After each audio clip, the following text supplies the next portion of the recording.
Hey guys, welcome back to another video. Today we have another Orly Colorpass unboxing. This is going to be the second one that I've done. I subscribed last year, I think around November, and I got the December or the winter subscription, and now this is going to be the spring sub. So for those of you who don't know, the Orly Colorpass is a quarterly subscription. You can either buy each box individually for $36, or you can do just a full year upfront for $119. Now, if you do the full year versus buying each box quarterly individually, you're going to save $25 right then and there. The other big benefit too of this box is if you're really big into Orly and you tend to buy all their collections anyways, it will cost you $228 approximately retail, depending on where you buy them. But if you bought, what is it, it's 24 polishes throughout the year, about $228 is what it would cost you out of pocket versus the $119 from just subscribing to this box. So you're already getting a pretty good deal if you're an avid Orly buyer anyways. Plus you get, you know, those little bonus items like I said, and then I guess sometimes they do stick like discount codes and things in the box too. I don't typically tend to use that sort of stuff, but if you really like that, those will be in there as well. So if you do want the box that I'm going to be showcasing today, you will have to sign up by April 14th. So you've got a good 2.5 months to make your decision. If you sign up after April 14th, you will get the summer collection, but you know, that's just for you to decide, do you personally like this collection or do you want to wait and see? And that is the nice thing, is that Orly kind of lets you have a pretty big window to decide. It's not like you have to sign up before the box even ships out on the first day. You've got a lot of time to kind of see what's going to be in it from other people reviewing it before you really make your final decision and put that money down. So I think that's really cool. So let's get into the unboxing, and then I will swatch the collection for you, and then I will let you know what I think of this season's box. All right, so here we are at my nail polish stained coffee table. Please ignore the fact that I completely destroyed my right thumbnail the other day. Nobody looks at thumbs anyways, right? And we're trying not to dox ourselves here, but we got our Orly Colorpass, cute little pink box here. And let's open her up. All right. So again, we got the Orly Love Your Nails, and super well packed. I love that for them because I've been getting some pretty crappy packages lately. Now, the first thing we have on top is the card here, just telling, you know, the collection. On the one side, it shows the color swatch, the palette here, just a little quick nail art tutorial.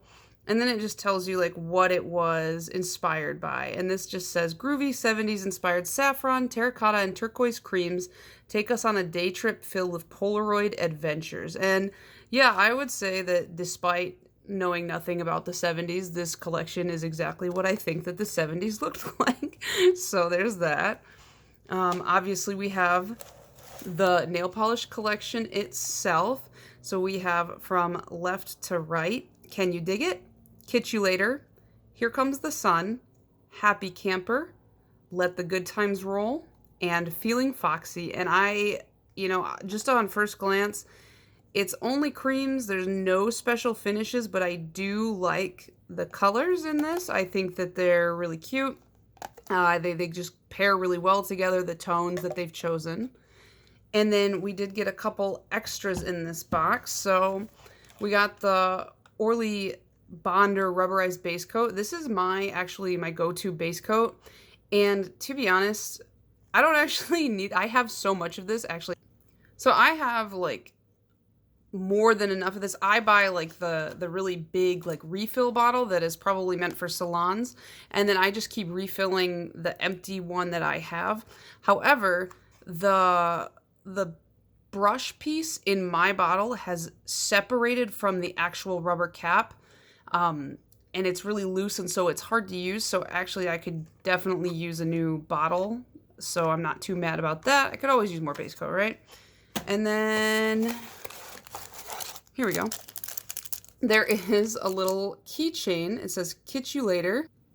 And it kind of reminds me of, you ever stayed in a really crappy motel and they give you the door key because it's not like a key card, it's an actual physical key, and they're always on like this kind of like a key ring. That's what that reminds me of. So it's pretty cute. I could always use keychains. I always put the laundry key on a big obnoxious keychain, so this will help me a little bit here. I'm not too upset about it. I mean, all the extras are basically free anyways when you consider how cheap the polish is. So yeah, it's pretty cute. So first up we have Can You Dig It? We're going to be swatching in rainbow order as per usual. Now you'll notice a difference in the way it looks on my finger versus the swatches, and I do talk about this in the outro, but it was freezing in my home when I did those swatches, and I think that just affected the polish application as it kind of can do. So I cranked the heat up while I was doing these swatches just to cut out any of that problem. But this here is just like a terracotta red, kind of like a dusty looking color. It's really pretty. Really smooth application. The brush gives you like super full coverage. Most of these actually I think could be one coaters, but I always do too. That's my rule, as you guys know. And as you can see, it looks really pretty there. Up next is Kitsch You Later. This is kind of one of those macaroni and cheese type of oranges, you know?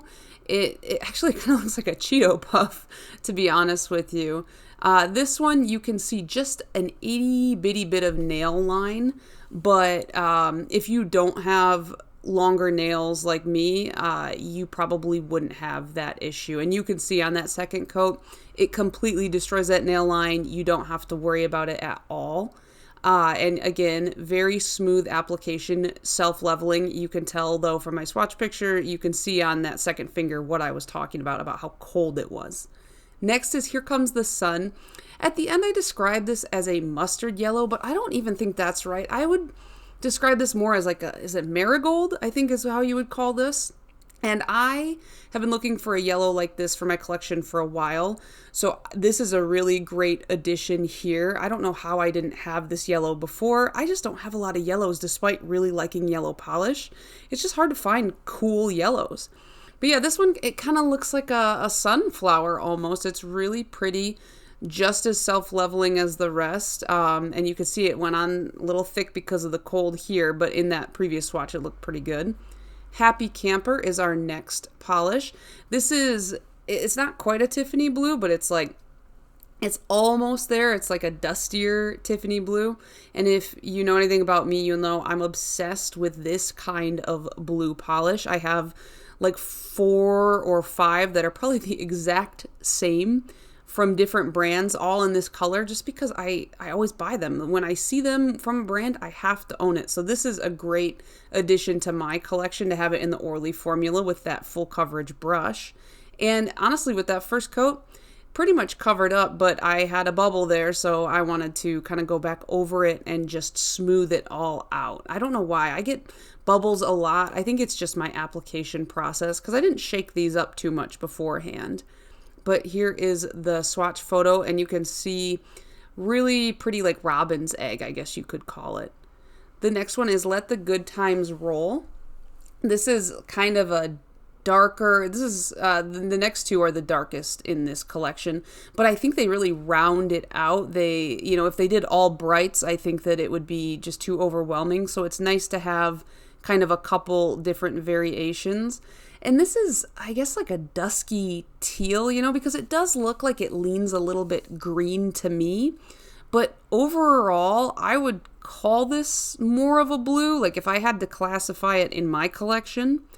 And this one, again, you can see very well self-leveling. And yeah, green or blue, you tell me. Tell me in the comments, because I don't know.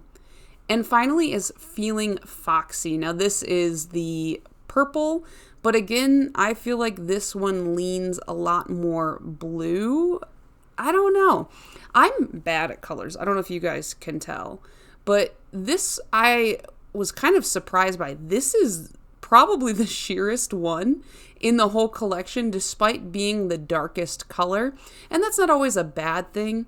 You know, I'm not always looking for that like single swipe. Actually, I'm never looking for that single swipe coverage. As long as it covers in 2 to 3, I don't really care. Some people are really picky. But yeah, I was just surprised to see that this one had a little bit of sheerness to it. But as you can see from the swatch photo, you can't see that after 2 coats at all. So it's totally fine here. So what did you guys think of this season's box and the collection as a whole? I personally really enjoy these colors, even though all 6 of the polishes are creams, there's no like special finishes or anything. I think that they did a really good job making a very cohesive color collection. I don't really know what the 70s was like. I didn't exist then, but this is kind of like the color scheme that I see in a lot of media surrounding the 70s, in a lot of shirts that have that like vintage 70s vibe. So I really did like the color layout here. Out of this collection, I have 2 favorites. First is going to be Happy Camper. I just am a sucker for any kind of like minty blue-green, could vaguely be a Tiffany's colored nail polish. I have a lot of them. I don't know what it is. I just like the Tiffany blue. That's just my jam. I have a KitchenAid mixer that is this color. I just can't help myself. I'm like one of those people.